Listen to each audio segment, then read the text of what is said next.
श्रीवत्सचिह्नमिश्रेभ्यो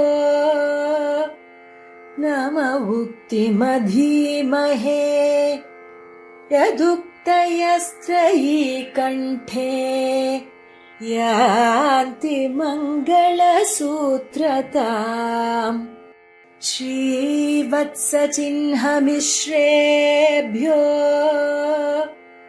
नम उक्तिमधीमहे यदुक्तयस्त्रयी कण्ठे यान्ति मङ्गलसूत्रताम्. श्रीमते रामानुजाय नमः. श्रीवत्सचिह्नमिश्रेभ्यो नम उक्तिमधीमहे यदुक्तयस्त्रयी कण्ठे यान्ति मङ्गलसूत्रताम्. श्रीमद् वेदमार्ग प्रतिष्ठापनाचार्य உபய வேதாந்தாச்சாரியராய் பரமஹம்ச பரிவ்ராஜகாச்சாரியராய் எழுந்தருளியிருக்கும் ஸ்ரீ யதிகிரி எதிராஜ ஜீயர் சுவாமி திருவடிகளிலே அடியனுடைய பிரணாமத்தை தெரிவித்துக் கொள்கிறேன். ஸ்தோத்திரதாரா என்கிற இந்த தொடரிலே கூரத்தாழ்வானுடைய சுந்தரபாகு ஸ்தவத்தை அனுபவித்துக் கொண்டு வருகிறோம். அதிலே 101வது ஸ்லோகம் தொடங்கி 105வது ஸ்லோகம் வரை விண்ணப்பிக்க வேணும் என்ன நியமனம். அந்த நியமனானுகுணமாக யதாமதி யதாசக்தி விண்ணப்பம் பண்ணுகிறேன். ஆழ்வானுடைய பெருமையை சொல்லி முடிக்க முடியாது. வாசாமகோச்சரம் என அருளி செய்கிறார் மணவாள மாமனிகள். அப்படிப்பட்ட ஆழ்வான் ஆச்சாரிய சிஷ்ய லட்சணத்துக்கு ஒரு சீமா பூமி என்று தெரிவிப்பார்கள். சாதுக்களுக்கு உபமானம் யாரு என்னால் பிரஹ்லாத ஆழ்வான் என்று தெரிவிக்கிறார் போல ஆச்சாரிய சிஷ்ய லட்சண பூர்த்தி யாரிடத்தில் இருக்கிறதென்னால் அது ஆழ்வானிடத்திலே என்று தெரிவிக்கிறார்கள். அப்படிப்பட்ட ஆழ்வான் அவருடைய தனியன் ஸ்ரீவத்சசின்னமிஸ்ரேபியோ நம உக்திமதீமஹே யதுக்தயஸ்திரயீ கண்டே யாந்தி மங்களசூத்திரதாம் என ஆச்சரியமான தனியன் ஸ்ரீ பராசர பட்டர் அருளி செய்தது. சங்கிரகமாக அர்த்தத்தை விண்ணப்பம் பண்ணுகிறேன். ஸ்ரீவத்சாங்க மிஸ்ரர் என்ன சொல்லப்படக்கூடிய குரத்தாழ்வான் அவர் திறத்து நமஹா என்ன ஓதுகிறேன். அவர் எப்படிப்பட்டவர்னா அவருடைய முக்திகள், அவர் அருளி செய்த ஸ்தோத்திரங்கள் அவை வேத மாதாவுக்கே மங்களசூத்திரங்கள் மங்களசூத்திரம் போன்றவை என்ன அருளி செய்கிறார். வேதத்தை ஒரு பெண்ணாக உருவகப்படுத்தி பெண்ணுக்கு சிறந்த ஆபரணம் எது, கல்யாணமான ஒரு பெண்ணிற்கு சிறந்த ஆபரணம் என்பது அவருடைய கழுத்திலே இருக்கக்கூடிய மங்களசூத்திரம் தான், தாலி. அந்த தாலி போன்றதான் குரத்தாழ்வானுடைய ஸ்ரீசுக்திகள். என்ன உட்கருத்து என்னால், பொதுவாக ஒரு பெண் அவள் கழுத்திலே திருமாங்கல்யம் இல்லை என்னால் அவள் கன்னிக்கையாக இருக்கிறாள். இப்பொழுது சிலர் நினைப்பார்கள் இவளுக்கு கணவன் இன்னும் நிச்சயிக்கப்படவில்லை என்று சிலர் நினைக்கக்கூடும். சிலரோ இவளை கல்யாணம் செய்து கொள்ள வேண்டும் என்று ஆசைப்படும்படியாகவும் சிலர் இருப்பார்கள். அதே போல வேதம், இந்த வேதத்துக்கு மங்களசூத்திரம் இல்லாமல் இருந்ததாம். அதாவது குரத்தாழ்வான் இந்த ஸ்ரீசுக்திகளை அருளி செய்வதற்கு முன்னர் அந்த மங்களசூத்திரம் இல்லை. அதனாலே சிலர் என்ன செய்தார்கள் என்னால் இவளுக்கு கணவன் இல்லை, அதாவது ஈஸ்வரனே இல்லை என நினைத்தார்களாம். அல்லது சிலர் இல்ல இந்த தெய்வத்தைத்தான் வேதமானது தெரிவிக்கிறது, பிரம்மாவை தெரிவிக்கிறது, ருத்ரனை தெரிவிக்கிறது, இந்திரனை தெரிவிக்கிறது என இப்படி பலவிதமாக தெரிவித்துக் கொண்டு வந்தார்கள். குரத்தாழ்வான் தம்முடைய ஸ்ரீசுக்திகளினாலே வேதமானது ஸ்ரீவன் நாராயணனையே குறிக்கிறது என்னும் நாராயணனே பரம்பொருள் என்னும் அறுதிவிட்டார் அவருடைய ஸ்தோத்திரங்களின் மூலமாக. அதனாலே வேதமாதாவுக்கு மங்களசூத்திரம் போல அமைந்தவை ஆழ்வானுடைய இந்த ஸ்தோத்திரங்கள். அதிலே பஞ்சஸ்தவம் என்ன பிரசித்தி பெற்ற 5 ஸ்தவங்கள். அதிலே நடுவான ஸ்தவம் சுந்தரபாகுஸ்தவம் என்ன அழகன் எம்பெருமான் அழகப்பிரானார் சுந்தரத்தோளுடையான் என்று நாச்சியாராலே போற்றப்படுகிற எம்பெருமான் திருமாலிருஞ்சோலையிலே எழுந்தருளியிருக்கிறான். அந்த எம்பெருமான் விஷயமாக 132 ஸ்லோகங்களை அருளிச் செய்துள்ளார். அதிலே ஏற்கனவே 100 ஸ்லோகங்கள் பார்த்தாய்த்து அனுபவித்து விட்டோம். 101வது ஸ்லோகம் தொடங்கி அனுபவிக்க வேணும். 100 ஸ்லோகங்களை கடந்தபடியினாலே சங்கிரகமாக இதுவரை நடந்ததை தெரிவிக்கிறேன். முதல் 2 ஸ்லோகங்கள் ஸ்ரீமந்தௌ ஹரிச்சரணௌ என்று தொடங்குகிற ஸ்லோகம், சுந்தராயத புஜம் பஜாமஹே என்று 2வது ஸ்லோகம். இவை மங்கள ஸ்லோகம் என்று கொள்ளலாம். பிறகு 3 13 ஸ்லோகங்கள் 13வது ஸ்லோகம் வரை இது மலையினுடைய அழகு, அங்கே திருமாலிருஞ்சோலை மலையிலே இருக்கக்கூடிய சிலம்பாறு, அங்கே இருக்கக்கூடிய மிருகங்கள் பட்சிகள் என்ன அந்த இயற்கையை வர்ணிக்கிறார் ஆழ்வான். இது ஆழ்வார்கள் அனுபவித்த ரீதியிலே நம்மாழ்வாரும் கிளரொளி இளமை என்கிற பதிகத்திலே பலவாறு வர்ணித்துள்ளார். அதே போல பெரியாழ்வார் தம்முடைய பெரியாழ்வார் திருமொழியிலே 4ஆம் பத்து 2ஆம் திருமொழி 3ஆம் திருமொழின்னு இந்த திருமொழிகளிலே ஆச்சரியமாக திருமாலிருஞ்சோலையை அனுபவித்திருக்கிறார். குளமலை கோளமலை குளிர்மாமலை கொத்தமலை நிலமலை நீண்டமலை என்னும் சிலம்பாறு பாயும் தென் திருமாலிருஞ்சோலை அதே என்னும் இப்படி அங்கே இருக்கக்கூடிய மிருகங்கள் பட்சிகள் முதலானவைகளையும் ஆழ்வார்கள் அனுபவித்திருக்கிறார்கள். அந்த கிரமத்திலே அந்த மலையை வர்ணிக்கிறார் குரத்தாழ்வான். பிறகு 14வது ஸ்லோகத்திலே அழகரை துதிக்கத் தொடங்குகிறார். ஆக முதல் ஸ்லோகத்திலிருந்து 13ஆம் ஸ்லோகம் வரை பிரவேசம் என்று கொள்ளலாம். 14வது ஸ்லோகத்திலிருந்து அழகரை துதிக்கத் தொடங்குகிறார். 15வது ஸ்லோகம் தொடங்கி 23ஆம் ஸ்லோகம் வரை வேத வாக்கியங்களினாலும் யுக்திகளினாலும் இங்கே இருக்கக்கூடிய பரமசுவாமி திருமாலிருஞ்சோலையில் இருக்கக்கூடிய எம்பெருமான் அவனே பரதெய்வம் என்னும் அவனே பரபிரம்மம் என்னும் அந்த எம்பெருமானுடைய மேன்மையை அருளிச் செய்கிறார். இப்படி திருமங்கை ஆழ்வார் மூவரில் முன்முதல்வன் என்னும் பரன் என்னும் பரஞ்சுடர் என்னும் இந்த எம்பெருமானுடைய மேன்மையை அருளிச் செய்தாரோ அப்படி வேத வாக்கியங்கள் மூலமாகவும் யுக்திகளினாலும் அந்த எம்பெருமானே பரன் என்னும் அருளிச் செய்தார். பிறகு 24ஆம் ஸ்லோகம் தொடங்கி 32ஆம் ஸ்லோகம் வரை இந்த எம்பெருமானுக்கு இருக்கக்கூடிய கல்யாண குணங்களை அனுபவிக்கிறார். அந்த பரபிரம்மம் குணங்களோடு கூடியது. மாயாவாதிகளோ எம்பெருமானுக்கு குணமில்லை திருமேனி இல்லை என்று தெரிவிக்கிறார்.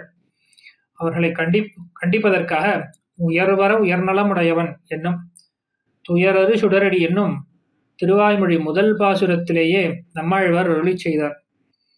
அந்த எம்பெருமானுடைய குணங்களை அனுபவிக்கிறார் குரத்தாழ்வான் 24வது ஸ்லோகம் தொடங்கி 32ஆம் ஸ்லோகம் வரை. செஞ்சொற்க விகாள் என்கிற பதிகத்திலே திருமாலிருஞ்சோலை எம்பெருமானுடைய குணங்களை அனுபவித்தார் நம்மாழ்வார். அதைப் போலவே இங்கே ஆழ்வானுடைய அனுபவம். அடுத்து 33வது ஸ்லோகம் தொடங்கி எம்பெருமானுடைய திவ்யமங்கள விக்கிரகத்தினுடைய அனுபவம். முதல்ல எம்பெருமானுடைய சமுதாய சோபை லாவண்யத்தை அனுபவித்து பிறகு திருமுடியிலிருந்து திருவடி வரை திருவடியிலே இருக்கக்கூடிய நகங்கள் வரை அனுபவிக்கிறார். அது ஒரு 35 ஸ்லோகங்கள் 33வது ஸ்லோகம் தொடங்கி 68வது ஸ்லோகம் வரை. இது முடிச்சோதியாய் உனது முகச்சோதி மலர்ந்ததுவோ அடிச்சோதி நீ நின்ன தாமரையாய் அலர்ந்ததுவோ என்று அழகருடைய வடிவழகை நன்றாக அனுபவித்தார் நம்மாழ்வார் முடிச்சோதி என்கிற பதிகத்திலே. அதிலேயும் முதல் பாசுரத்தில் முடிச்சோதி என ஆரம்பித்து பிறகு அடிச்சோதி என அந்த கிரமத்திலேயே கேசாதி பாதாந்தம் அனுபவிக்கிறார் குரத்தாழ்வான். கிரீட்டம் தொடங்கி திருவடியிலே இருக்கக்கூடிய நகங்கள் வரை அனுபவிக்கிறார். பிறகு 69வது ஸ்லோகம் தொடங்கி 83வது ஸ்லோகம் வரை அந்த எம்பெருமானோடு கூட இருக்கக்கூடிய ஸ்ரீபூமி நீளைகள் ஸ்ரீபூ நீளைகள் என்று பட்ட மகிழ்ச்சிகள் அதே போல பரிஜனங்கள் சேஷாசன கருட பிரமுகரான நித்தியசூரிகள் அவர்களை அனுபவிக்கிறார். 84வது ஸ்லோகம் தொடங்கி அவதாரங்களை அனுபவிக்கிறார். திருமங்கை ஆழ்வார் திவ்யதேசங்களை அனுபவிக்கும் பொழுது இந்த எம்பெருமானை இந்த திவ்யதேசத்திலே கண்டேன், மத்ஸ்யாவதார எம்பெருமானை இந்த திவ்யதேசத்திலே கண்டேன் என்ன ஒவ்வொரு அவதாரங்களையும் சொல்லி அந்த எம்பெருமானை இந்த திவ்யதேசத்திலே கண்டேன் என்ன அருளி செய்வர்.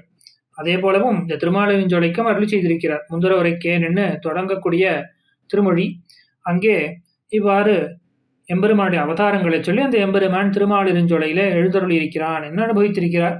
அதை போலவே 10 அவதாரங்களை எடுத்து ஒவ்வொரு அவதாரங்களை செய்தவன் இந்த சுந்தரபாகுவான எம்பெருமான் அழகப்பிரானார் தான் செய்தார் என்று அருளி செய்கிறார். இது 120வது ஸ்லோகம் வரை. அதிலே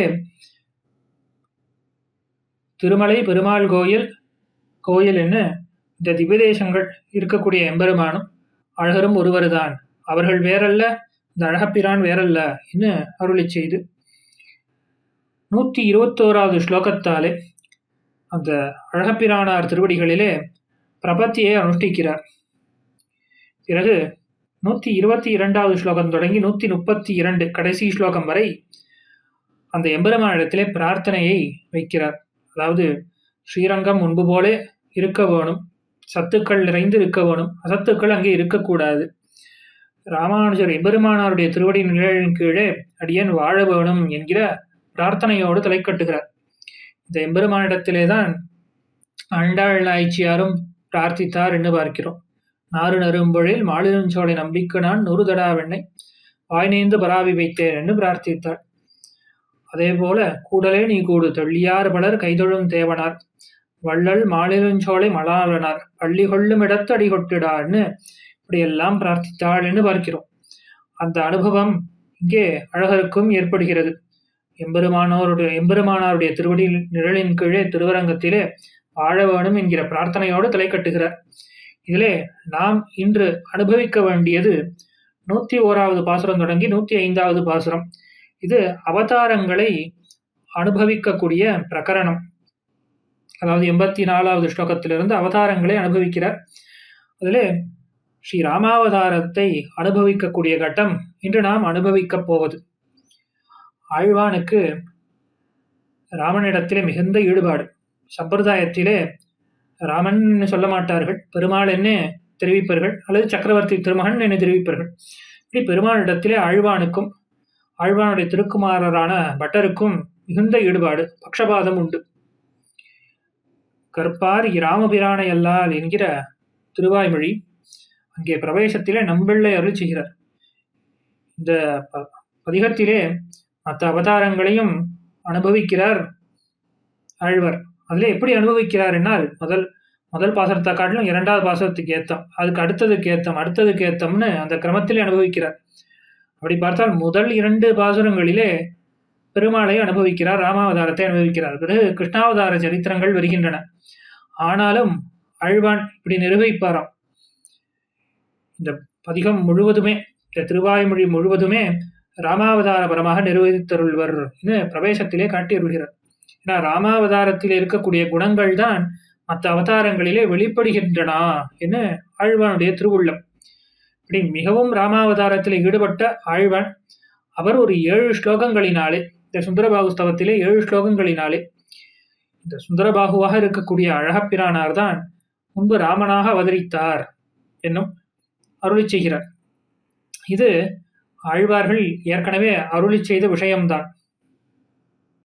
பெரியாழ்வார் கணங்குழையாள் பொருட்டா கணைபாரித்து அறக்கருத்தங்கள் இனங்கழு ஏத்துவித்த எழில்தோள் இம்மி ராமன் மலை என்று அருளி செய்கிறார்.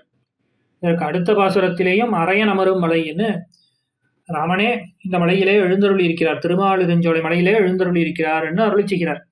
அதுவும் ஸ்பஷ்டமாக எம்மி ராமன் மலை, எழில்தோள் இம்மி ராமன் மலை என்று அருளி செய்கிறார். இங்கே இருக்கக்கூடிய எம்பெருமான் சுந்தரராஜன் என்கிற திருநாமத்தை கொண்டவன். சுந்தரராஜனாக இருக்கக்கூடிய எம்பெருமானை சுந்தர ராமனாக அனுபவிக்கிறார் பெரியாழ்வார். அதுவும் எழில்தோள் இம்மி ராமன் மலை. எழில்தோள் என்னால் என்ன? அழகான தோளை படைத்தவன். இங்க இருக்கக்கூடிய திருமாலிருஞ்சோலை எம்பெருமானுக்கே என்ன திருநாமம் என்னால் சுந்தரபாகு, சுந்தர தோளுடையான் என்னே நாய்ச்சியார் அருளி செய்கிறார். சுந்தர தோளுடையான் என்னால் எழில் தோள். அவன் யாருன்னா ராமன். பொதுவாக ராமனுக்கு அழகான தோள் உண்டு. ஆஜானு பாகு என்ன தெரிவிப்பார்கள். திருவடி பெருமாளை கண்டவுடனேயே ஆயதாஷ்ட சுகுருத்தாஷ்ட பாகவகா பரிகோபமாக சர்வபூஷண பூஷாருகாக என அருளி செய்கிறார். பெருமாளுடைய தோல் எப்படி இருக்கு அப்படின்னா நல்லா பருத்து உருண்டு நீண்ட தோளாக இருக்கிறது.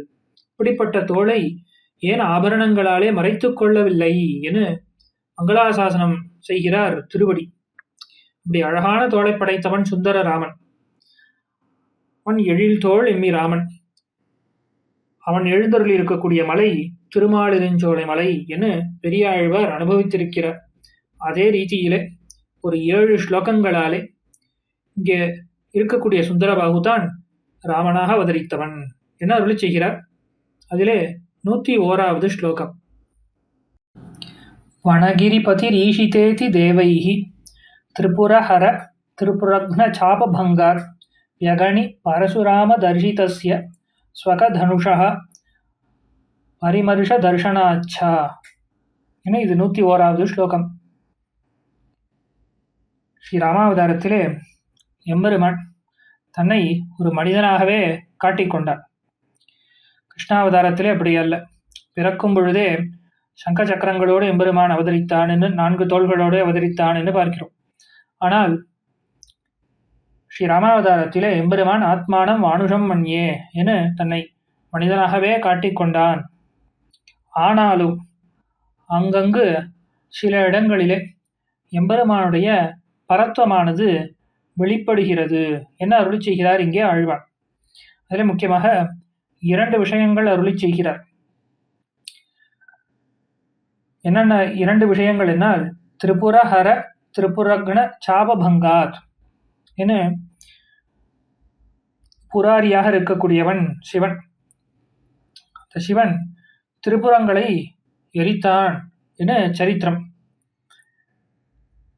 எந்த வில்லை கொண்டு அந்த திரிபுரங்களை வென்றானோ அந்த வில்லை முறித்தவன் ராமன் என இது ராமனுடைய ஏத்தம். திரிபுரஹர திரிபுரக்ன சாபபங்காத் என, அதாவது திரிபுரம் 3 எரித்த சிவன் அவன் எந்த வில்லை கொண்டு திரிபுரங்களை எரித்தானோ அந்த வில்லானது ஜனக சக்கரவர்த்தி இடத்திலே வந்து சேர்ந்தது. அந்த சிவன் ஜனக குலத்திலே வந்த ஒரு அரசன். அவனுக்கு அந்த வில்லை கொடுத்தான். தேவராதன் என்று பெயர் இந்த அரசனுக்கு. அந்த வழியிலே பிராட்டியினுடைய தகப்பனாரான ஜனக சக்கரவர்த்திக்கு அந்த வில்லானது வந்து சேர்ந்தது. அதை கன்யா சுல்கமாக ஜனகன் வைத்தான். அதாவது பிராட்டியை கல்யாணம் செய்து கொள்ள வேண்டுமென்றால் எவன் இந்த வில்லை முறிக்கிறானோ, எவன் இந்த வில்லை நாணேற்றுகிறானோ அவனுக்கே சீதையை விவாகம் செய்து கொடுப்பேன் என்று தெரிவிக்க, அப்பொழுது எம்பெருமான் வந்து அனாயாசேன அந்த வில்லை தூக்கி அதை நாணேற்றும் பொழுது முறிந்து விழுந்தது என்று பார்க்கிறோம். இதன் மூலமாக எம்பெருமான் தன்னுடைய பேராற்றலை காண்பித்திருக்கிறான். அதனாலே எம்பெருமானுடைய மேன்மையானது வெளிப்பட்டது என்ன இது ஒரு விஷயம். அடுத்தது பரசுராம தரிசிதஸ்ய ஸ்வகதனுஷா பரிமர்ச தர்ஷனாச்சா என 2வது விஷயம். அதாவது பரசுராமன் என் வில் வழிகண்டு போவென்று எதிர்வந்தான் தன் வில்லினோடும் தவத்தை எதிர்வாங்கி என பெரியாழ்வார் அருளி செய்கிறார். பிராட்டியை திருமணம் புரிந்து கொண்டு எம்பெருமான் மீண்டு அயோத்திக்கு எழுந்தருள்கிறான். பாலகாண்டத்திலே கடைசியிலே வரக்கூடிய விஷயங்கள் இவை. அப்பொழுது மிகுந்த கோபத்தோடு பரசுராம ஆழ்வான் எதிர் வருகிறார். வந்தவுடனே எல்லாரும் பயப்படுகிறார்கள். தசரத சக்கரவர்த்தி பரசுராம ஆழ்வானுடைய திருவடிகளை விழுந்து பாலானாம் மமபுத்திரானாம் அபயம் தாத்து மருகசி என்று சரணாகதியை செய்கிறார். ஆனாலும் அது பலிக்கவில்லை. மிகவும் கோபத்தை உடையவரான பரசுராமர். அவருக்கு சரண்யனுடைய குணங்கள் இல்லை. அதனால அது பலிக்கவில்லை. பிறகு உன்னோட நான் துவந்த யுத்தம் செய்ய வேணும், செய்யறதுக்கு உனக்கு தகுதி இருக்கான்னு பார்க்கணும். அதனால என் கையில இருக்கக்கூடியது விஷ்ணு தனுஷ். நீ அதாவது ஏற்கனவே விரிசல் விட்ட சிவதனுஷை முறித்தாய். இது என்னுடைய கையில இருக்கக்கூடியது விஷ்ணுவுடைய தனுஷ் என்று தெரிவித்து, இதை முடிந்தால் நாணயற்று என்று கொடுக்கிறார். அப்பொழுது இந்த தனுஷனுடைய வரலாற்றையும் தெரிவிக்கிறார். நீ ஏற்கனவே முறித்தாயே, அது சொத்தையான வில். அது சிவனுடைய கையிலே இருக்கக்கூடியது. இது விஷ்ணுவினுடைய தனுஷ். ஒரு காலத்திலே தேவர்களுக்கு ஒரு சந்தேகம் ஏற்பட்டது. விஷ்ணு பெரியவனா சிவன் பெரியவனா என்ன? பிரம்மாவிடத்திலே செல்ல, பிரம்மா விஸ்வகர்மாவை கொண்டு 2 விற்களை செய்ய சொல்லி, சமானமான விற்கள் ஒன்று விஷ்ணுவிடத்திலேயும் ஒன்று சிவனிடத்திலேயும் கொடுத்து யுத்தமானது தொடங்குகிறது. எம்பெருமான் ஒரு ஹுங்காரம் செய்ய சிவனுடைய தனுஷானது விரிசல் விட்டது, முறிந்தது. அதனால எம்பெருமான் தான் பரதெய்வம் என்னும் விஷ்ணுதான் பரதெய்வம் என்று தேவர்கள் அறிந்து கொண்டார்கள் என்ன. இது ஸ்ரீராமாயணத்திலே வரக்கூடிய சரித்திரம். பரசுராம ஆழ்வானே இந்த சரித்திரத்தை பெருமாளுக்கு தெரிவிக்கிறார். ஆனால் இந்த வில்லை நாணயத்து என்று தெரிவிக்க, அந்த எம்பெருமான் அனாயாசன இந்த வில்லை வாங்கி அம்பு பழுதாகக்கூடாதே என்று கேட்க, என்னுடைய தவத்தை எடுத்துக்கொள் என்று பரசுராம ஆழ்வான் சொல்ல, என் வில் வழிகண்டு போவென்று எதிர்வந்தான் தன் வில்லினோடும் தவத்தை எதிர்வாங்கி என தன்வில் என்ன. இது வைஷ்ணவமான தனுசு தானே, எம்பெருமானுடைய தனுசு. தன்னுடைய வில்லை தான் வாங்கி கொண்டான். வாங்கும் பொழுது பரசுராம ஆழ்வானுடைய தவத்தையும் சேர்த்து வாங்கினான் என்று அருள் செய்கிறார். ஆக பரசுராம ஆழ்வானாலே எம்பெருமானுடைய பரத்துவமானது இங்கே வெளியிடப்பட்டது என காட்டப்படுகிறது. அதாவது ஸ்வகதனுஷா என தன்னுடைய வில்லை எம்பெருமான் இப்படி ஏற்றுக்கொண்டான்.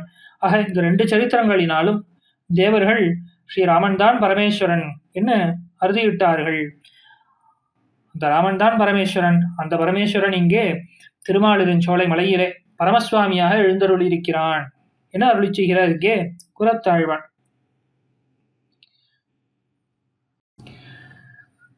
காஞ்சி பிரதிவாதி பயங்கரம் ஜெகத்குரு காதி ஸ்ரீவுவே அனந்தாச்சாரிய சுவாமி வால்மீகி பாவதீபம் என ஒரு கிரந்தம் அருளி செய்திருக்கிறார். அதிலே ஸ்ரீராமாயணத்திலே பரத்வம் வெளியிடப்படக்கூடிய இடங்களை எல்லாம் தொகுத்து அளித்திருக்கிறார்.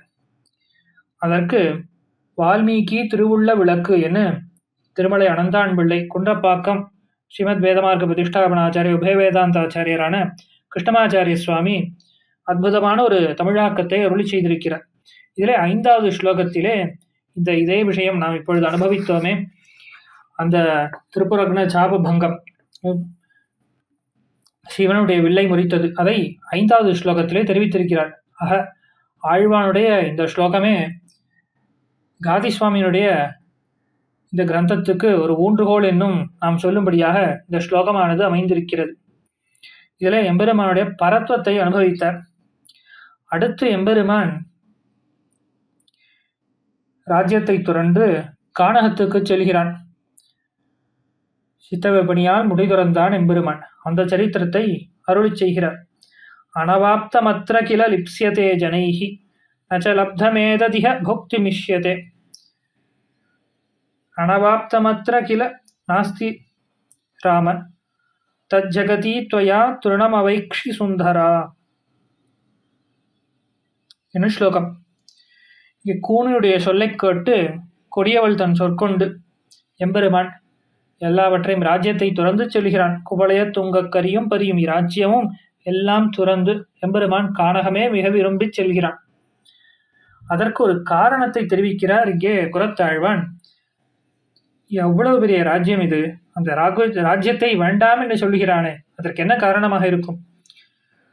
பொதுவாக இந்த உலகத்திலே மனுஷியர்கள் தங்களுக்கு எது இல்லையோ அதை ஆசைப்படுவார்கள்.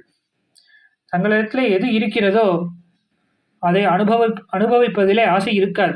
ஏற்கனவே தன்னிடத்திலே ஒரு விஷயம் இருக்கிறது, ஒரு சொத்து இருக்குன்னா அதை அனுபவிக்கிறதுல அவ்வளோ ஆசை இருக்காது. ஆனால் தன்னிடத்தில் இல்லாத ஒன்றையே வேண்டும் என்று எதிர்பார்ப்பார்கள், ஆசைப்படுவார்கள்.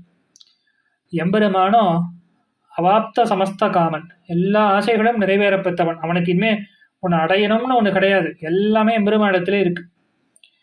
எம்பெருமான் உபய விபூதி நாயகனாக இருக்கிறான். அப்படிப்பட்டவனுக்கு இந்த அயோத்தியா ராஜ்யம்ங்கிறது என்ன, அது ஒரு புல்லு மாதிரி. எல்லாம் பெற்ற எம்பெருமான், அவனுக்கு இந்த ராஜ்யமானது ஒரு புல்லுக்கு சமமாக இருக்கிறது. அதனால எம்பெருமானுக்கு இதிலே ஆசை இல்லை என்று ஒரு விதமாக அருளி செய்கிறார். அனவாப்தமத்திர கில லிப்ஸ்யதே ஜனைஹி நச்ச லப்தமேததிக போக்துமிஷ்யதே அனவாப்தமத்திர கில நாஸ்தி ராம தஜ்ஜகதி துவயா திருணமவைக்ஷி சுந்தரா என்ன ராமா சுந்தரா என்று அழைக்கிறார். முன்பு ராமனாக அவதரித்த அழகரே, ஜனைஹி அத்திர அனவாப்தம் கில லிப்ஸ்யதே, இந்த உலகத்திலே மனிதர்கள் எல்லாரும் தங்களுக்கு கிடைக்காத பொருள்களையே விரும்புவார்கள். அதுதான் இயல்பு. அச்ச லப்தமேதத்து இக போக்துமிஷ்யதே, அனுபவிக்க பாங்காக கிடைத்த வஸ்துவானது அது விரும்பப்படுவதே இல்லை. அதைப்போலவே இது எம்பெருமான் விஷயத்திலே தெரிவிக்கிறார். அனவாப்தமத்திர கில நாஸ்தி, அவாப்த சமஸ்த காமன் என்று புகழப்படுகிறான் எம்பெருமான். அப்படிப்பட்டவன் அனவாப்தம் கிடைக்காததோன்று இல்லவே இல்லை. அதனாலே துவயா ஜகதி திருணம் அவைக்ஷி என்ன, இந்த உலகம் இருக்கே உபய விபூதியாக நாதராக இருக்கக்கூடிய எம்பெருமான், அவனுக்கு இந்த இக்ஷ்வாக்கு ராஜ்யமானது ரொம்ப அற்பமாக பொல்லை போல ஆக இருக்கிறது. அதனாலே நாட்டை துறந்து எம்பெருமான் காட்டை விரும்பி அடைந்தான் என ஒரு விதமாக இங்கே எம்பெருமான் அவாப்த சமஸ்த காமன் என்பதை அருளி செய்கிறார். எம்பெருமான் பொங்கோதம் சூழ்ந்த புவனியும் விண்ணுலகும் அங்காதும் சோராமே ஆழ்கின்ற எம்பெருமான் என உபய விபூதியும் எம்பெருமான் ஆழ்கிறான். அவனுக்கு இந்த அயோத்தியா ராஜ்யம் என்ன, அது சிறிய புள்ளை போலேதான். அதனாலே அதை விட்டு காட்டிற்கு சென்னான் என அருளி செய்கிறார். இது 102வது ஸ்லோகம். அடுத்து 103வது ஸ்லோகம். 103, 104 இந்த 2 ஸ்லோகங்களினாலே எம்பெருமான் ராமாவதாரத்திலே எப்படி வனங்களிலேயும் மலை தாழ்வரைகளிலேயும் போகங்களை அனுபவித்தானோ, அதப்போல அந்த அனுபவத்தை மீண்டும் பெற வேணும் என்கிற ஆசையினாலே திருமாலிருஞ்சோலையிலே எழுந்தருளி இருக்கிறான் என அருளி செய்கிறார். இது முக்கியமாக 103வது ஸ்லோகத்திலே சித்திரக்கூட்டம், தண்டகாரண்யம் முதலான பற்பல இடங்களிலே காடுகளிலே எம்பெருமான் வசித்தான். அங்கே இருக்கக்கூடிய நீர்நிலைகளிலே பிராட்டியோடு விளையாடினான் என்று பார்க்கிறோம். அப்படிப்பட்ட அனுபவத்தை எம்பெருமான் பெற்றான். அந்த அனுபவம் மீண்டும் பெற வேணும் என்பதற்காக அதைப் போலவே இருக்கக்கூடிய அதற்காட்டிலும் சிறந்ததான திருமாலிருஞ்சோலை மலையை விரும்பி மருவிய கோயில் என்ன அருளி செய்கிறார் ஆழ்வார். இப்படி எம்பெருமான் மிகவும் விரும்பி பொருந்தி எழுந்தருளி இருக்கிறான் திருமாலிருஞ்சோலையிலே. சிகரிஷு விபினீஷு அப்பி ஆபகாசு அச்சதோயாசு அனுபவசி ரசஜ்ஞோ தண்டகாரண்ய வாசான் ததிஹ ததனுபூதௌ சாபிலாஷோத்ய ராம ஸ்ரயசி வனகிரீந்திரம் சுந்தரி பூய பூயஹா என ஸ்லோகம். ஷிகரிஷு என மலை கொடுமுடிகளிலே, சிகரம் என்னால் கொடுமுடிகள், மலையினுடைய உச்சி. இது சித்திரக்கூட்டம் என கொள்ளலாம். விபினேஷு என வனங்களிலும், ஆபகாசு அச்சதோயாசு ஆபகாசு என நிர்மலமான தீர்த்தத்தையுடைய மந்தாகினி முதலான நதிகள், அதாவது கங்கை என்ன, யமுனை என்ன, மந்தாகினி நதி என்ன, இப்படிப்பட்ட நதிகள் அவைகளிலும் தண்டகாரண்ய வாசான் அனுபவசி என இப்படி எம்பெருமான் இந்தந்த இடங்களிலே நன்றாக அனுபவித்தான் என்று பார்க்கிறோம்.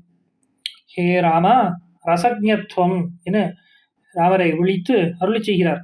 தேவரீர் மிகவும் ரசிகர், நன்றாக ரசிக்க தெரிந்தவர். அதனாலே என்ன செய்தீர்? சிகரிஷு விபினேஷு அச்சதோயாசு ஆபகாசு தண்டகாரண்ய வாசான் அனுபவசி என சித்திரக்கூட்டம் என்ன, அங்கே இருக்கக்கூடிய காடுகள் என்ன, அங்கே இருக்கக்கூடிய நிர்மலமான தீர்த்தங்கள், மந்தாகினி முதலான தீர்த்தங்கள் என்ன, இவைகளிலே எம்பெருமான் விரும்பி வசித்தான் என காட்டப்பட்டிருக்கிறது ஸ்ரீராமாயணத்திலே. சித்திரக்கூட்டம் அனுப்பிராப்பிய பரத்வாஜஸ்ய சாசனாத் ரம்யமா வசதம் கிருத்வா ரமமானா வனேத்ரயः தேவகந்தர்வ சங்காசாஸ் தத்ரதேன்யவசன் சுகம்னு ஸ்ரீசங்கேபம். சித்திரக்கூட்டம் அனுப்பிராப்பிய, சித்திரக்கூட்டம் பிராப்பியா என்று கொள்ள போகணும். அணுனா ரொம்ப உச்சிதமான பாங்கானான்னு அர்த்தம். உச்சிதமான எம்பெருமானுக்கு தகுதியாக இருக்கக்கூடியதாம் இந்த சித்திரக்கூட்டம் என்கிற மலை. கூட்டம் என்ன உயர்ந்த பிரதேசம், ஆச்சரியமாக இருக்கக்கூடிய சித்திரக்கூட்டம் என்கிற மலை, அது எம்பெருமானுடைய பெருமைக்கும் பிராட்டியினுடைய பெருமைக்கும், அதே போல எம்பெருமானுக்கும் பிராட்டிக்கும் உண்டான மார்தவம் சௌகுமாரியம் முதலானவைகளுக்கு சேர இருக்கிறதாம்.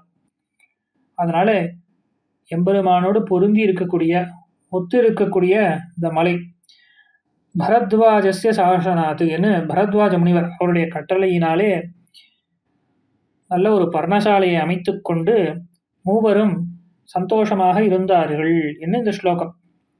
ரம்யமா வசதம் கிருத்வா ரமமானா வனேத்ரயா என, ரமமானா வனேத்ரயா என மூவருக்கும் சந்தோஷமானது ஒத்திருந்தது என காட்டப்படுகிறது. யார் மூவர்? பெருமாள், இளைய பெருமாள், பிராட்டி என மூவருக்கும் சந்தோஷம் ஒத்திருந்ததாம். பெருமாளுக்கு ஒரு விதமான அனுபவம், பிராட்டிக்கு ஒரு விதமான அனுபவம், இளைய பெருமாளுக்கு ஒரு விதமான அனுபவம். ஆனாலும் அந்த சந்தோஷத்திலே ஏற்றத்தாழ்வு கிடையாதாம். மூவரும் ஒரே விதமான ஆனந்தத்தை கொண்டிருந்தார்கள். அணைவது அரவணைமேல் பூம்பாவையாகம் புணர்வது என்று ஆழ்வார் அருளி செய்கிறார். எம்பெருமான் பெரிய பிராட்டியாரை அணைத்துக் கொண்டிருக்கிறான், ஆனந்தத்தோடு எழுந்தருளியிருக்கிறான். அதே போல திருவனந்தாழ்வானையும் அணைத்துக் கொண்டிருக்கிறானாம், அணைவது அரவணமேல் என்று. பிராட்டியை பத்னி என்று அணைக்கிறான். அதே போல இங்கே திருவனந்தாழ்வானையும் அணைக்கிறான். ஆனால் இருவரையும் அணைக்கும் பொழுது எம்பெருமானுக்கு ஒரே விதமான ஆனந்தம் ஏற்படுகிறது என அங்கே ஆச்சாரியர்கள் அருளி செய்கிறார்கள். அதப்போல இளைய பெருமாளுக்கு இருவருக்குமாக கைங்கரியம் செய்து ஆனந்தம். எம்பெருமான் இந்த கைங்கரியத்தை பெற்றுக்கொள்வதனாலே எம்பெருமானுக்கும் பிராட்டிக்கும் ஆனந்தம் என, ஆனந்தத்திலே வேற்றுமை இல்லை. விஷயம் வேற இருக்கலாம், ஆனால் ஆனந்தமானது சமமாக இருக்கிறது என அருள் செய்கிறார்கள்.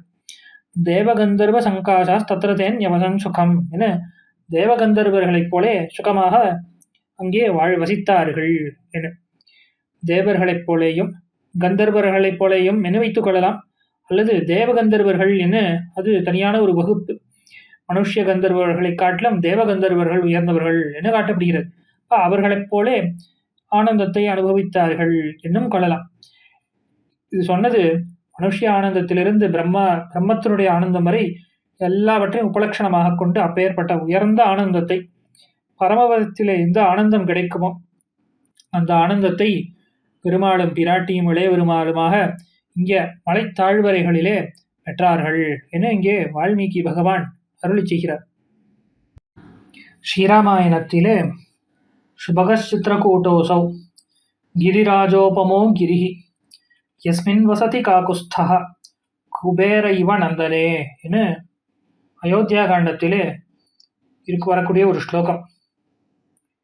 எம்பெருமான் சித்திரக்கூட்டத்திலே எழுந்தருளி இருக்கிறான். எப்படி இருக்கிறான் என்னால், சுபகச்சித்திரகூட்டோசௌ கிரிராஜோபமோ கிரிஹி யஸ்மின் வசதி காகுஸ்தஹ குபேர இவ நந்தனே என, நந்தனம் என இந்திரனுடைய தோட்டமாம்.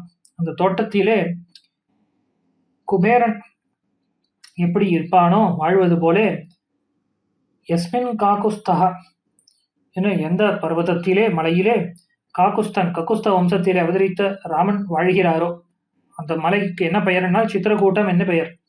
அசௌகிரிஹி அந்த மலை, கிரிராஜோபமோ கிரிஹி என அருளி செய்கிறார். கிரிராஜோபமஹா என கிரிராஜ் என தெரிவிக்கிறார். கிரிகளுக்கெல்லாம் தலைவனம். அது என்ன கிரிகளுக்கெல்லாம் தலைவன் என்னால், பெரியவாச்சான் பிள்ளை தனி ஸ்லோகத்திலே அருளி செய்கிறார். திருமாலிருஞ்சோலை மலை என்ன அருளி செய்கிறார். திருமாலிருஞ்சோலை மலை போல இருக்கிறதாம் திருச்சித்திரக்கூட்டம். அதனாலே எம்பெருமான் அங்கே ஆதரத்தோடு எழுந்துள்ளிருக்கிறான். சுபகா, அப்படிப்பட்ட அந்த திருச்சித்திரக்கூட மலை இருக்கே அது மிகவும் பெருமை பெற்றதாக இருக்கிறது, பாக்கியம் படைத்ததாக இருக்கிறது என இந்த ஸ்லோகத்துக்கு மேலோட்டமான அர்த்தம். ஆக ரொம்ப சந்தோஷத்தோடு மிகுந்த சந்தோஷத்தோடு எம்பெருமானும் பிராட்டியுமாக அங்கே எழுந்தருள் இருந்தார்கள். பற்பல ஸ்லோகங்கள் ஸ்ரீராமாயணத்திலே காணப்படுகின்றன.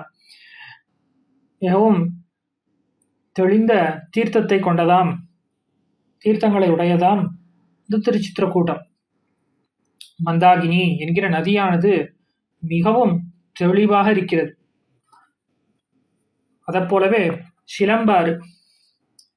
சிலம்பாறு திருமாலிருஞ்சோலை மலையிலே இருக்கிறது. திருச்சித்திரக்கூடம் போலே திருமாலிருஞ்சோலை மலை, அங்கே இருக்கக்கூடிய மந்தாகினி ஆறு திருச்சித்திரக்கூட்டத்திலே, அதைப்போலவே இங்கே சிலம்பாறு முதலானவைகள். மறுவில் வன்சுனை சூழ் மாலிருஞ்சோலை என்ன நம்மாழ்வார் அருளி செய்கிறார். அதாவது தெளிந்த நீரை உடைத்தாக இருக்கிறதாம் திருமாலிருஞ்சோலையில் இருக்கக்கூடிய தீர்த்தம் என்ன. 1000 ஆறுகளும் சுனைகள் பலவாயிரமும் 1000 பூம்பொழிலும் உடை மாலிரும் சோலையதே என ஆச்சரியமாக பெரியாழ்வார் அனுபவிக்கிறார். ஆக எம்பெருமானுக்கு என்ன திருவுள்ளமாம், இப்படிப்பட்ட சித்திரக்கூட்டம் அங்கே எம்பெருமான் நல்ல அனுபவத்தை செய்தான். அதே போன்ற அனுபவம் தனக்கு வேண்டும் என்பதற்காக திருமாலிருஞ்சோலையிலே எழுந்தருளியிருக்கிறான் என அருள் செய்கிறார். இஹா பூயஹா தது அனுபூதௌ சாபிலாஷஸ் சன், மீண்டும் அந்த அனுபவங்களை செய்ய ரொம்ப திருவுள்ளம்பத்தியவராய் கொண்டு சுந்தரி பூய வனகிரீந்தம் ஸ்ரயசி என அழவராக எம்பெருமான் திருவதரித்து திருமாலிருஞ்சோலை மலையை உறைவிடமாக கொண்டருளினார் என இது ஆழ்வானுடைய அனுபவம். அது திருச்சித்திரக்கூட்டம், தண்டகாரண்யம் முதலான வனங்களிலும் மலைகளிலும் அச்சதோயாசு என நிர்மலமான தீர்த்தங்கள், அதாவது மந்தாகினி நதியை பற்றி தெரிவிக்கும் பொழுது ரொம்ப தெளிந்த நீரை உடையதாம். எதனாலே என்னால் அங்கே முனிவர்கள், பரத்வாஜ முனிவர், வால்மீகி முனிவர் முதலான முனிவர்கள் அங்கே நீராடுகிறார்கள். அதனாலே அது நதிக்கு தூய்மையாக இருக்கிறதாம். அந்த நதி அதனாலே தூய்மையை அடைந்திருக்கிறது. நதிகளுக்கு தூய்மை முனிவர்கள், பெரியோர்கள் அவர்கள் ஸ்நானம் செய்வதனாலே என்ன காட்டப்படுகிறது. கோதாவரிக்கு ஒரு சமயத்திலே தோஷமானது ஏற்பட்டதாம். அந்த தோஷம் எப்படி நிவர்த்தி ஆயிற்று என்னால் இது பாத்மபுராணத்திலே வரக்கூடிய சரித்திரம். சபரி அவளுடைய ஆச்சாரியருடைய பாதுகைகளை விளக்குகிறாள். அந்த தீர்த்தமானது கோதாவரியிலே சேர்ந்து அந்த கோதாவனுடைய தோஷமானது போயிற்று என்று தெரிவிப்பார்கள். ஆக புண்ணிய நதிகளுக்கு ஏற்படக்கூடிய தோஷம் கூட பெரியோர்கள் ஸ்நானம் செய்வதனாலும் அவர்களுடைய சம்பந்தப்பட்ட தீர்த்தம் சேருவதனாலும் ஏற்படுகிறது என்று காட்டப்படுகிறது. அப்படிப்பட்ட நல்ல தீர்த்தத்தை உடையதான மந்தாகினி நதி அங்கே ஓடுகிறது. அதப்போல மறுவில் வன்சுனை சூழ் மாலிருஞ்சோலை, நம்மாழ்வார் திருவுள்ளம் எப்படி தெளிந்திருக்கிறதோ அதப்போல அங்கே இருக்கக்கூடிய சுனை, திருமாலிருஞ்சோலையில் இருக்கக்கூடிய சுனையானது தெளிந்து இருக்கிறது. அதே போல கணங்கொழி தொள்ளருவி என பெரியாழ்வாரும் அருளி செய்கிறார். திருமாலிருஞ்சோலையிலே கணங்குழையால் பொருட்டா கனைபாரித்து என பாசுரம். அதிலே கணங்கொழி தள்ளருவி, கணம் என்ன இங்கே தங்கம் சொல்லப்படுகிறது, பொன் கனகம் என சொல்லப்படுகிற தங்கம், கணங்கொழி தள்ளருவி என அங்க இருக்கக்கூடிய அருவிகள் எல்லாம், திருமாலிருஞ்சோலை மலையிலே இருக்கக்கூடிய அருவிகள் தங்கத்தை எடுத்துக்கொண்டு அப்படி திருமாலிருஞ்சோலையிலே குவிக்கின்றன. கணங்கொழி தொள்ளருவி வந்து சூழ்ந்து அகல் ஞானவெல்லாம் இனங்கொழு ஆடும் மலை என திருமாலிருஞ்சோலையை அனுபவிக்கிறார் பெரியாழ்வார். ஆக எம்பெருமானுக்கு சித்திரக்கூட்டத்தில் இருக்கக்கூடிய அனுபவம் கிடைக்க வேண்டும் என்பதற்காக மீண்டும் அழகராக அவதரித்து திருச்சித்திரக்கூட்டத்திலே, அதாவது திருமாலிருஞ்சோலை மலையிலே எழுந்தருள் இருக்கிறார் என இந்த ஸ்லோகம். திருமாலிருஞ்சோலை மலையை பலபடியாக ஆழ்வார்கள் அனுபவித்திருக்கிறார்கள். விசேஷித்து பெரியாழ்வார் குளமலை, கோலமலை, குளிர்மாமலை, கொத்தமலை, நிலமலை, நீண்டமலை, திருமாலிருஞ்சோலையதே என அருளி செய்கிறார். அதே போல 1000 ஆறுகளும் சுனைகள் பலவாயிரமும் 1000 பூம்பொழிலுமுடை மாலிரும் சோலையதேன்னு இந்த மாலிருஞ்சோலையிலே இருக்கக்கூடிய நதிகள், அங்கே இருக்கக்கூடிய பட்சிகள், மிருகங்கள் எல்லாம் சித்திரக்கூட்டத்தை நினைவுபடுத்தும்படியாக இருக்கின்றன. அதனாலே எம்பெருமான் அங்கே அனுபவித்து பிராட்டியோடு அனுபவித்து கொண்டிருக்கிறான். அந்த மலைக்கே பெயர் என்ன, திருமால் இரும் சோலை என திருமால் பிராட்டியோடு கூட எம்பெருமான் பொருந்தி வர்த்திக்கக்கூடிய தேசம் என்னதான் அந்த ஸ்தலத்துக்கே பெயராக இருக்கிறது.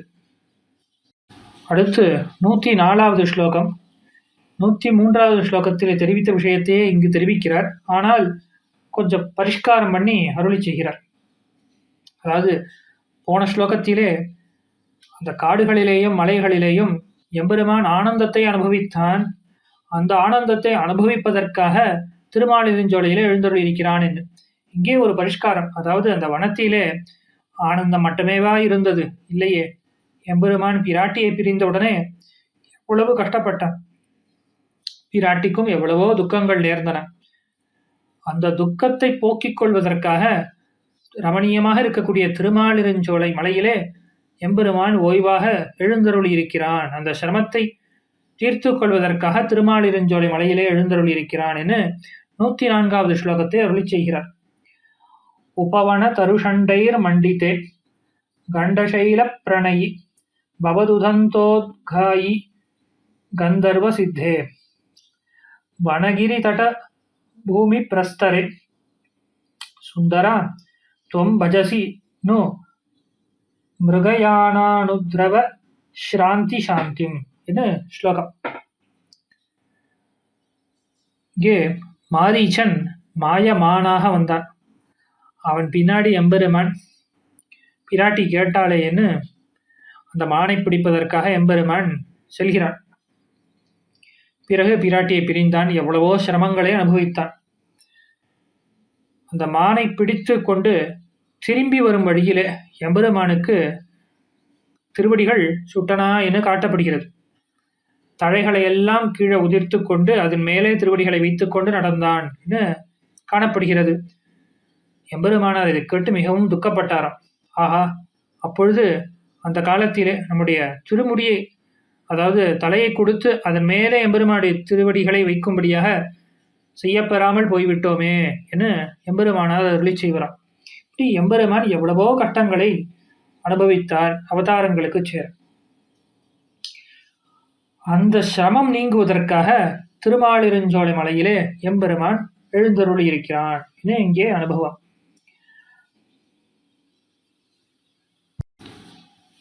அழகரை விழித்து அழைக்கிறார். ஹே சுந்தரா, வாரீர் அழகரே, துவம் தேவரீர் மிருகயானானுத்ரவ ஸ்ராந்தி சாந்தியம் வனகிரி தட பூமி பிரஸ்தரே பஜசினு. முன்பு பஞ்சவட்டியிலே மாரீச்ச மாயா மிருகத்தின் பின்னே எம்பெருமான் தொடர்ந்து சென்று அதனாலே ஏற்பட்ட சிரமத்தின் பரிகாரத்தை திருமாலிருஞ்சோலை தாழ்வரைகளிலே அடைகிறீர் போலும்.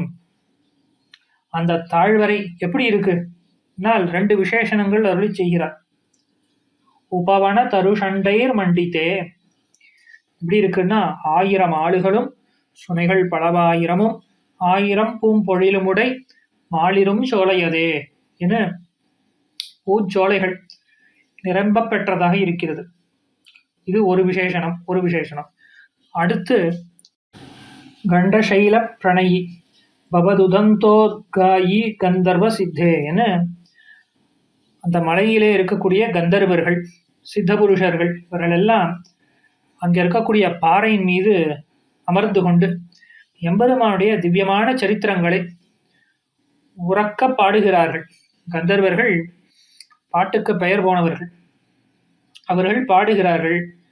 ஆக இது எம்பெருமானுக்கு சிரமத்தை போக்குவதாக இருக்கிறது.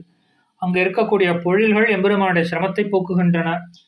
அங்கே இருக்கக்கூடிய கந்தர்வர்கள், சித்தர்கள், இவர்களெல்லாம் நல்ல உரத்த குரலிலே நன்றாக எம்பெருமானுடைய சரித்திரங்களை பாடுகிறார்கள்.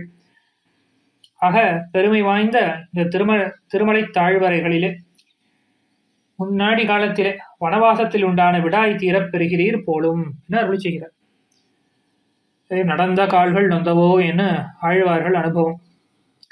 அதை போலவே இங்கே எவ்வளவோ சிரமத்தை காடுகளிலே அனுபவித்தீர் பெருமாளாக அவதரித்த பொழுது. அந்த சிரமமெல்லாம் ஆறும்படியாக இங்கே திருமாலிருஞ்சோலை மலையிலே தேவரீர் எழுந்தருளி இருக்கிறீர் போலும் என ஆழ்வான் அருளி செய்கிறார். அடுத்து 105வது ஸ்லோகம். இதில் எம்பெருமானிடத்திலே ஒரு கேள்வி கேட்கிறார். ஆச்சரியமான ஸ்லோகம் இது. எம்பெருமான் சமுத்திரம் ராகவோ ராஜா சரணம் கந்து மருகதி என்று விபீஷணன் சொன்னதை கேட்டு கடலரசன் சமுத்திரராஜனை நோக்கி எம்பெருமான் சரணாகதி செய்தான் என்று ஸ்ரீராமாயணத்திலே பார்க்கிறோம். பிராட்டி அசோகவனத்திலே இருக்கிறாள். லங்கைக்கு செல்ல வேணும் இந்த வானர படைகளோடு கூட. எப்படி செல்வது என்று தெரியவில்லை. அப்பொழுது விபீஷணாழ்வான் ராவணனிடத்திலிருந்து இங்கே வந்தான். எம்பெருமானிடத்திலே சரணாகதியை அனுஷ்டித்தான். உடனே எம்பெருமானும் ஏற்றுக்கொண்டார். உடனே எப்படி இந்த கடலை கடப்பது என்று கேட்க, வந்த விபீஷணிடத்திலேயே கேட்போமே என்று விபீஷணாழ்வானிடத்திலே கேட்க, விபீஷணாழ்வான் அவனுக்கு சரணாகதி பலித்தது. உடனே அவன் அதையே எல்லாவற்றுக்கும் மருந்தாக நினைத்து, நீயும் சமுத்திரராஜனை சரணாகதி பண்ணு என தெரிவிக்க, பெருமாளும் 3 நாள்கள் அங்கே அஞ்சலிம் பிராமுகா கிருத்வா பிரதிசிஷ்யே மகோததேன்னு அந்த கடலரசனை நோக்கி, கருணையங்கடலான எம்பெருமான் கடலோடு கடல் ஸ்பர்தித்தார் போலே என்று ஆச்சாரியர்கள் அருளி செய்கிறார். அப்படி கிழக்கு முகமாக வணங்கிக் கொண்டு தன்னுடைய கையையே தலையணையாக வைத்துக்கொண்டு, அந்த கையை எப்படி இருக்கிறது என்னால் புஜகம் என பாம்பு போலே இருக்கிறதாம் அவன் எம்பெருமானுடைய திருக்கை. அதையே தலையணையாக கொண்டு எம்பெருமான் 3 நாள்கள் தர்பத்தை எல்லாம் பரப்பிக்கொண்டு சயனித்து எம்பெருமான் சரணாகதியை அனுஷ்டித்தான். ஆனாலும் சமுத்திரராஜன் வரவில்லை. உடனே எம்பெருமானுக்கு கோபம் வந்து விடுகிறது. ஸ்ரீராமாயண ஸ்லோகம். ததா சாகர வேளாயாம் தர்பாணாஸ்தீர்ய ராகவः அஞ்சலிம் பிராமுகः கிருத்வா பிரதிசிஷ்யே மகோததேஹ பாஹும் புஜக போகாபம் உபதாய அரிசூதனஹா என எம்பெருமான் சத்துருக்களை எல்லாம் அழிக்கக்கூடியவன். கடற்கரையிலே தர்பங்களை பரப்பி சர்ப்பத்தின் உடல் போல இருக்கக்கூடிய தன்னுடைய கையை தலையணையாக கொண்டு கைகூப்பிக் கொண்டு கிழக்கு முகமாக படுத்தார் என்று இப்படி 3 நாள்கள் இருந்தான். சமுத்திரராஜன் வரவில்லை. உடனே எம்பெருமானுக்கு கோபம் வந்துவிட்டது. க்ஷமயாகி சமாயுக்தம் மாமயம் மகராலய அசமர்த்தம் விஜானாதி திக்ஷமாம் ஈதிருஷே ஜனே என அருளி செய்கிறார் இளைய பெருமானிடத்திலே. அதாவது பொறுமையோடு கூடியவன் நான், என்னை பார்த்து சக்தி இல்லாதவன் நினைச்சுடுத்து இந்த கடல், அதனால தான் இப்படி வரவில்லை. இப்படிப்பட்ட ஜனங்களிடத்திலே நாம் பொறுமையை காட்டக்கூடாது என சாபமானய சௌமித்திரே சராம்ச ஆசீர் ஷோபமான் என பாம்பை போல சீரக்கூடிய அம்புகளை எடுத்து வா, வில்லை எடுத்து வான்னு இளைய பெருமானிடத்திலே சொல்ல, கடைசியில எம்பெருமான் பிரம்மாஸ்திரத்தையே பிரயோகிக்க தொடங்குகிறான். அப்பொழுது சமுத்திரராஜன் அங்கே வந்து விடுகிறான், வந்து சரணம் பத்துகிறான் எம்பெருமானை. உடனே எம்பெருமான் தெரிவிக்கிறானா, உன் விரோதியை சொல்லு, அவர்களே நான் அடிக்கிறேன்னு. இப்பதான் எம்பெருமான் அவ்வளவு கோபத்துல இருந்தான் கடலரசன் மேலே. இந்த கோபம்லாம் எங்க போச்சுன்னே தெரியல. எதற்காக நான் அனுபவிச்சுட்டு இருக்கேன் தெரியுமா? உன்னுடைய விரோதிகளை அழிப்பதற்காக சொல்லு. உன்னுடைய விரோதிகள் யாருன்னு சொல்ல, துருமகுல்யம்னு ஒரு இடம் இருக்கு, தீவு இருக்கு. அது வடக்கு கோடியில இருக்கு. பெருமாள் தெற்கு கடற்கரை கிட்ட இருக்கார். அது வடக்கு கோடியில இருக்கக்கூடியது, எங்கேயோ ரொம்ப தூரத்துல இருக்கக்கூடியது துருமகுல்யம். அங்கே பல திருடர்கள், தைத்தியர்கள், அவர்கள் எனக்கு சிரமத்தை விளைவிக்கிறார்கள், அவர்கள் மேலே பிரயோகிக்க வேணும் என இந்த கடலரசன் தெரிவித்தானாம். உடனே இங்கிருந்து கொண்டே எம்பெருமான் அந்த பான பிரயோகத்தை செய்ய, அந்த துருமகுல்யம் என்கிற தீவிலே இருக்கக்கூடிய அவர்களை அழித்து விட்டு எம்பெருமானிடத்திலே வந்து சேர்ந்தது அந்த அம்பு. ஆக இங்கே கேள்வி கேட்கிறார் எம்பெருமானிடத்திலேயே. இங்க இருக்கக்கூடிய தெற்கு கரையிலே நீ இருக்கிறாய், வடக்கு கரையில எங்கேயோ ஒரு தீபத்திலே இருக்கக்கூடியது துருமகுல்யம். அங்கே இருக்கக்கூடிய எதிரிகளை நீ கொன்றாய், இங்கிருந்து ஒரு அம்பை செலுத்தி கொன்றாய். இலங்கைன்றது எங்க இருக்கு? ரொம்ப பக்கத்துலதான் இருக்கு. அங்க இருக்கக்கூடிய ராவணன் மேலே இங்கிருந்து அம்பை விட உனக்கு என்ன கட்டமா? இதை விட்டு விட்டு நீ என்ன செய்கிறாய்? இந்த கடலரசன்ட்ட சரணாகதி பண்ற. சரி, அதுக்கப்புறமா என்ன பண்ற? அந்த வானர வீரர்களை கொண்டு அணைய கட்டி அங்க போய் திருவடியை தூது அனுப்பி எனக்கு இவ்வளவு காரியங்களை செய்தாயே, இதெல்லாம் என்ன என்ன கேட்கிறார் இங்கே. குலேப்தேகே கில தட்சிணஸ்ய நிவசன் தூரோத்தராம்போதிகான் தைத்யான் ஏகபதத்ரிணாச்சின இதீயம் கிம் வதந்தி ஸ்ருதா தத்ரைவேஸ்வரமம்பசாம் व्यजयथा तस्माद्वनाद्विरीश्वर श्रीमन् सुन्दर सेतुबन्धनमुखाः क्रीडाः तवाडम्बरम् என்ன ஸ்லோகம். கூலேப்தேஹே கில தட்சிணஸ்ய நிவசன் என தெற்கு கரையில இருந்து கொண்டே எம்பெருமான் இவ்வளவு காரியங்களை செஞ்சிருக்கான்.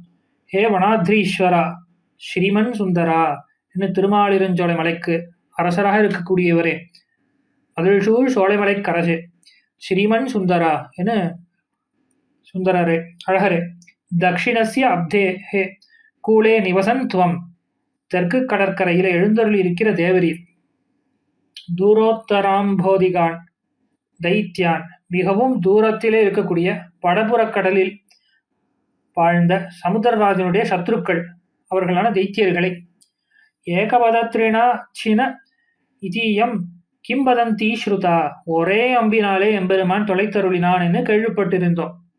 அது மட்டுமல்ல, அத்தைவ அந்த தெற்கு கடற்கரையிலேயே அம்பசாம் ஈஸ்வரம் விஜயதாகா என்று சமுத்திரராஜனை எம்பெருமான் ஜெயித்திருக்கிறான்.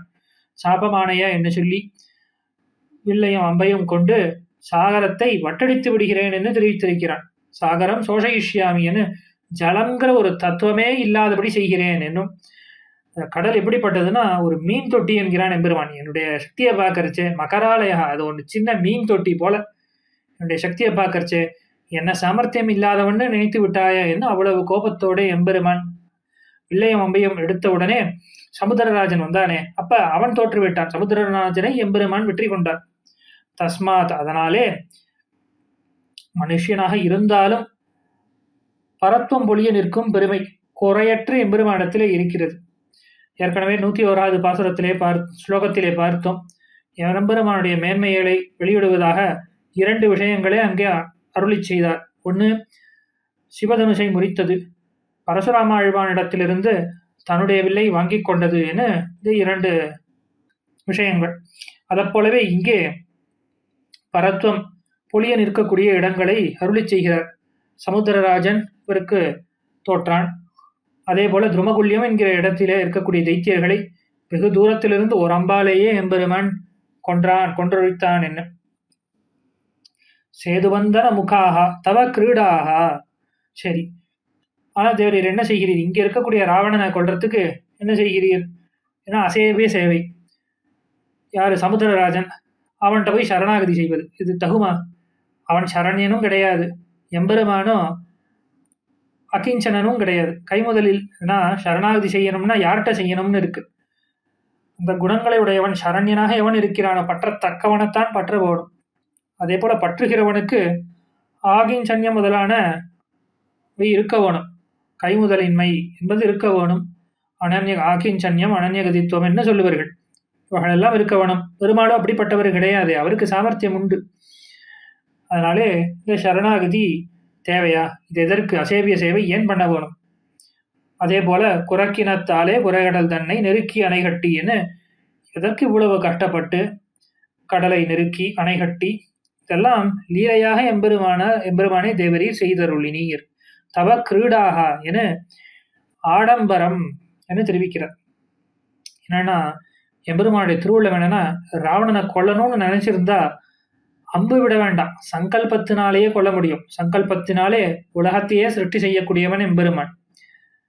அப்படிப்பட்டவனுக்கு இந்த 10 தலை பூச்சியாக இருக்கக்கூடிய ராவணனை கொள்வதுங்கிறது பெரிய விஷயம் கிடையாது. இதுக்கு அம்பு கூட தொடுக்கணும்னு அவசியம் கிடையாது. ஆனால் எம்பெருமான் இவ்வளவு காரியங்களை மெயின் செய்தான் என்னால் ராவணனுக்கு வாய்ப்பு கொடுக்க வேணும், அவன் எப்படியாவது திருந்த வேணும் என்பதற்காக இவ்வளவு வாய்ப்புகளை எம்பெருமான் கொடுத்திருக்கிறான். அதே போல விபீஷண ஆழ்வான் சரணாகதி செய்த போது எதிவா ராவணஸ்வயம் என தெரிவிக்கிறார். நான் விபீஷணனுக்கு அபயம் அளித்தேன் சுக்ரீவ மகாராஜரிடத்திலே தெரிவிக்கிறான் எம்பெருமான். சரி, விபீஷண ஆழ்வானுக்கு தானே கொடுத்தேன், அங்க போனவனே ராவணனே இருந்தாலும் ரொம்ப நல்லது, அபயம் அளித்தேன் என்று என்று தெரிவிக்கிறான். விபீஷணோவா சுக்ரீவா எதிவா ராவணஸ்வயம் என்ன. மேலும் யுத்தத்திலே மூலபல யுத்தம், அப்பொழுது எல்லாவற்றையும் இழந்து நிற்கிறான் ராவணன். அப்பொழுது இன்று போய் நாளை வா என்று அப்பொழுதும் ஒரு வாய்ப்பு கொடுக்கிறான். அஞ்சலி ஹஸ்தத்தோடு வருவானா என்று பார்ப்போம் என்ன. ஆனால் ராவணன் அவனுடைய சுபாவம் என்ன? இரண்டாக பிளந்தாலும் முன்னோக்கி விழமாட்டேன், எம்பெருமானை சேவிக்க மாட்டேன் என்று இருந்தவன், நான் அமேயம் என்று இருந்தவன். அதனாலே வனங்களில் அரக்கனாக இருக்கக்கூடியவன் அவன். அவனை எப்படியாவது திருத்த வேணும், அவனுக்கு ஆபிமுக்கியமாவது வரவேணும் என்பதற்காகத்தான் எம்பெருமான் இவ்வளவு காரியங்களை செய்தான் என்று ஆழ்வானுடைய திருவுள்ளம். குலேப்தேஹே கில தட்சிணஸ்ய நிவசன் தூரோத்தராம்போதிகான் தைத்யான் ஏகபதத்ரிணாச்சின இதீயம் கிம் வதந்தி ஸ்ருதா தத்ரைவேஸ்வரமம்பசாம் யஜயதா தஸ்மாத் வனாத்ரீஸ்வர ஸ்ரீமன் சுந்தர சேதுபந்தன முகாக கிரீடாஸ்தவாடம்பரம் என இது 105வது ஸ்லோகம். அடுத்த ஸ்லோகத்திலும் 106வது ஸ்லோகத்திலும் எம்பெருமானுடைய ராமாவதாரத்தையே அனுபவிக்கிறார். ஆக 5 ஸ்லோகங்களினாலே நாம் அழகரை ராமனாக அனுபவித்ததை பார்த்தோம். 101வது ஸ்லோகத்திலே எம்பெருமானுடைய மேன்மையானது வெளிப்பட்டது என 2 சரித்திரங்களை தெரிவித்தார். அடுத்து எம்பெருமான் அயோத்தியை துறந்து கானகம் சென்றதற்கு காரணம் தெரிவித்தார். பொதுவாக மனுஷியர்கள் தங்களிடத்தில் எது இருக்கிறதோ அதை அனுபவிக்க ஆசைப்பட மாட்டார்கள், எது இல்லையோ அதைத்தான் தேடுவார்கள். எம்பெருமானே, நீ அவாப்த சமஸ்த காமன், உனக்கு இல்லாததுங்கிறதே கிடையாது, அதனாலே நீ அதை உள்ளே போலே ஒதுக்கிவிட்டு சென்றாய். பொங்கோதம் சூழ்ந்த புவனியும் விண்ணுலகும் அங்காதும் சோராமே ஆழ்கின்ற எம்பெருமான் என்ன உபயபூதி நாதனுக்கு இந்த அயோத்திங்கிற ஐஸ்வர்யம் அது எவ்வளவு ஒரு புல் போன்றது தானே, அதனாலே நீர் விட்டு சென்றீர் என ஒரு காரணத்தை தெரிவித்து இதிலே முக்கியமாக எம்பெருமான் அவாப்த சமஸ்த காமன் என்பதை அருளி செய்கிறார். அடுத்த ஸ்லோகத்திலே எம்பெருமான் சித்திரக்கூட்ட மலை என்ன, வனங்கள் என்ன, தண்டகாரண்யம் என்ன, மந்தாகினி முதலான நதிகள் என்ன, இவர்களிலே எம்பெருமான் பிராட்டியோடு கூட இளைய பெருமாளோடு கூட சந்தோஷமாக ஆனந்தமாக எழுந்தருளி இருந்தான் என்று பார்க்கிறோம். அந்த ஆனந்தத்தை மீண்டும் அனுபவிக்க வேண்டும் என்பதற்காக அதற்கு பாங்காக இருக்கக்கூடிய தேசம் திருமாலிருஞ்சோலை. இருக்கக்கூடிய எம்பெருமான் எப்படிப்பட்டவன், அந்த எம்பெருமானுடைய பக்தர்கள் எப்படிப்பட்டவர்கள், அந்த தேசம் எப்படிப்பட்டது என்பதை நம்மாழ்வார் அருளி செய்கிறார். கிளரொளி இளமை கெடுவதன் முன்னம் வளரொளி மாயோன் மருவிய கோயில் வளர் இளம் பொழில் சூழ் மாலிருஞ்சோலையன். எம்பெருமானுடைய பக்தர்கள் யாருன்னா கிளரொளி இளமையை உடையவர்கள் என எப்பொழுதும் இளமையோடு இருக்கக்கூடியவர்கள். வளரிளம் பொழில் சூழ் மாலிருஞ்சோலை, அந்த தேசம் எப்படிப்பட்டதுன்னா இளமை வளர்ந்து கொண்டே இருக்கான், அப்படி இளமையாக பசகு பசகுன்னு இருக்கக்கூடிய மலை இது. அங்க இருக்கக்கூடிய எம்பெருமான் அவனுடைய தேஜஸானது வளர்ந்து கொண்டே இருக்கிறது. வளரொளி மாயோன் மருவிய கோயில் என எல்லாம் ஒத்த பருவம். எம்பெருமானும் இந்த தேசமும் அங்கே எம்பெருமானை ஆசிரித்த பக்தர்கள் எல்லாம் பொருந்தி இருக்கிறார்கள், பொருத்தத்தோடு இருக்கிறார்கள் என்று நம்மாழ்வார் அனுபவிக்கிறார். அப்படி எம்பெருமான் திருமாலிருஞ்சோலை மலையோடு பொருந்தி எழுந்தருளி இருக்கிறான் என 103வது ஸ்லோகத்திலே அருளி செய்து, அடுத்து 104வது ஸ்லோகத்திலே அதிலே ஒரு பரிஷ்காரம் செய்து எம்பெருமான் பிராட்டியோடு சேர்ந்து இந்த காலத்திலே சந்தோஷமாக ஆனந்தமாக இருந்தான் என்பது உண்மைதான். பிறகு எம்பெருமான் எவ்வளவோ கஷ்டத்தை பிராட்டியை பிரிந்து அனுபவித்தானே, அந்த சிரமம் ஆறுவதற்காக 1000 ஆறுகளும் சுனைகள் பலவாயிரமும் 1000 பூம்பொழிலும் உடை திருமாலிருஞ்சோலை வாசஸ்தானமாக்கி ரொம்ப சந்தோஷமாக ஆனந்தமாக எழுந்தருளி இருக்கிறான். அந்த சிரமம் தீர்வதற்காக இங்கே எழுந்தருளி இருக்கிறான் என்று 104வது ஸ்லோகத்திலே அருளி செய்தார். அடுத்து 105வது ஸ்லோகத்திலே ஒரு கேள்வியை கேட்கிறார். எம்பெருமானே, சமுத்திரராஜன் அவன் வர வேணும் என்பதற்காக முதலிலே அவனை சரணாகதி பண்ணி வரவில்லை என்ன உடனே கோபத்திலே அம்பை எடுத்தீர். அப்பொழுது சமுத்திரராஜன் முகம் கொடுத்தான். அப்பொழுது அவனுடைய விரோதிகளை எங்கேயோ ரொம்ப தூரத்திலே வடக்கு கரையிலே இருக்கக்கூடிய அந்த தைத்தியர்களை ஒரே அம்பாலே கொன்றொழித்தீர். ஏதோ இலங்கை இங்க இருக்கு, இந்த இலங்கையிலே இருக்கக்கூடிய ராவணனை கொள்ளுவதற்கு இவ்வளவு சேது பந்தனம் பண்ணி எல்லாம் பண்ணி நீ போக வேணுமா, இது என்ன ஆடம்பரம் என்ன அருளி செய்கிறார். இதுல என்ன திருவுள்ளம் என்னால், எவ்வளவு பாப்பிகளாக இருந்தாலும் அவர்களையும் திருத்தி எம்பெருமான் தன்னோடு சேர்த்து கொள்ள வேண்டும் என்கிற எண்ணே பார்க்கிறான். எப்பேற்பட்டவன்னா தன்னுடைய மனைவியை எப்பொழுதும் சேர்ந்தே இருக்கக்கூடியவள் விராட்டி. நித்தியவேஷா ஜெகன்மாதா என்னும் அகலகில்லே நிறையும் என்னும் சொல்ல சொல்லப்படுகிற விராட்டி, எம்பெருமானை விட்டு பிரியவே பிரியாதவள், அவளையே பிரித்தான். தாயும் தமப்பனையும் பிரித்த பாபி அவன். அவனுக்கு கூட வாய்ப்பு கொடுக்கிறார். அதே போல அவனுடைய பலமெல்லாம் இழந்து நிற்கும் பொழுது ஒரு அம்பாலே அவனை கொண்டு இருக்கலாம். அப்பொழுதும் இன்று போய் நாளை வா என தெரிவிக்கிறார். கோயம் குணகான ஆழ்வான் அதிலே உருகுகிறார். அப்பேற்பட்ட அந்த குணங்களை எல்லாம் இந்த 105வது ஸ்லோகத்தில் நினைவுபடுத்தும் விதமாக இவ்விஷயத்தை அருள் செய்கிறார். ஆக பாபிகளாக இருந்தாலும் அவர்களையும் ஒருவாறு ஏற்றுக்கொள்ள வேணும். அதற்கு ஆபிமுக்கியம் முதலானவை ஏற்படுகிறதா என்று பார்க்கிறான். அத்வேஷம், தன்னிடத்துல துவேஷம் காட்டாமல் இருக்கிறார்களா, சிறிது ஆசையாவது காட்டுகிறார்களா? பெரிய பரபக்தி எல்லாம் எம்பெருமான் எதிர்பார்க்கவில்லை. ஏதோ சொல்பம் ஆணுகூல்யம் இருக்கிறதா என்று எம்பெருமான் பார்க்கிறானாம். அதற்காக இப்படி நேரம் தாழ்த்தி கொண்டே இருந்தான் என்று ஆழ்வான் எம்பெருமானுடைய குணத்தை இங்கே வெளியிடுகிறார். ஆக இந்த 5 ஸ்லோகங்களை, சுந்தரபாகுஸ்தவ ஸ்லோகங்களை அனுபவித்தோம். அடியன் சொன்ன விஷயங்களிலே எவ்வளவோ குற்றங்கள் இருந்திருக்கும். அவற்றை பெரியோர்கள் பொறுத்தருள வேணும் என பிரார்த்திக்கிறேன். மீண்டும் ஜீயர் சுவாமியுடைய திருவடிகளிலே பிரணாமத்தை தெரிவித்துக் கொண்டு, ஸ்ரீமதே ரம்யஜாமாதிரு முனீந்திராய மகாத்மனே ஸ்ரீரங்கவாசினே பூயாத்ய ஸ்ரீ நித்தியமங்கலம் என்று சொல்லி அமைகிறேன். ஆழ்வார் திருவடிகளே சரணம், எம்பெருமானார் திருவடிகளே சரணம், ஜீயர் திருவடிகளே சரணம்.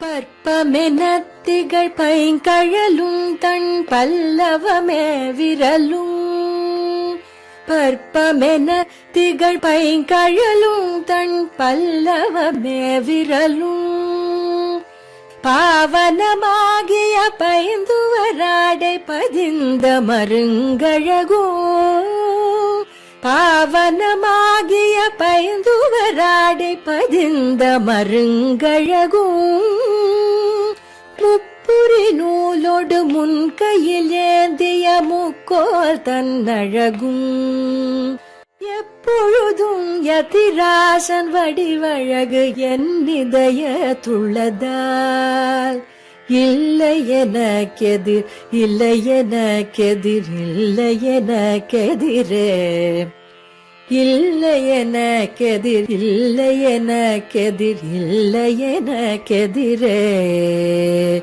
இல்லை எனக்கெதிரே, இல்லை எனக்கெதிரே, இல்லை எனக்கெதிரே.